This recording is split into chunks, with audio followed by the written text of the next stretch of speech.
korang yang bekerja di Singapura, bisnes, rumah ni memang untuk korang. Kawasan tenang, jalan yang lapang, rumah pun agak cantik. Rumah double story, 4 bilik, 3 bilik air. Carport dia boleh muat verifier korang untuk 2 biji. Awning kita dah tarik separuh. Pintu safety door kita bagi. Living hall dia memang agak-agak besar gila. Kawasan atas dia college elbow, lampu LED. Sebelum korang masuk dapur, ada satu bilik dekat sini. Tapi bilik ni kunci mungkin ada kontraktor lagi. Dan kitchen area dia lah pun agak besar. Dah siap tabletop memanjang sampai ke belakang. Ini kawasan laundry area dia. Pintu belakang pun kita bagi safety door. Yang ni toilet bawah, boleh berlari-lari. Jom kita pergi pada bahagian atas. Untuk bahagian tangga dia saja kita bagi SPC floor, ada lampu dekat situ.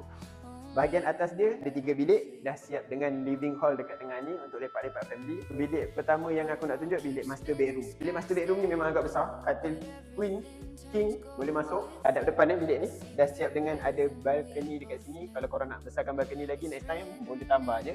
Bilik master bedroom mesti ada toilet. Toilet dia pun agak besar.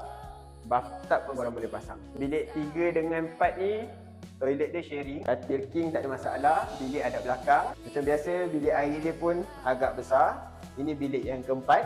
Besar kan? Semput. Rumah ni berkeluasan 22, lebar kali 70. Harga dia RM695,000 saja, freehold non bumi lot. Kalau korang berminat boleh rojo-rojo. Ciao.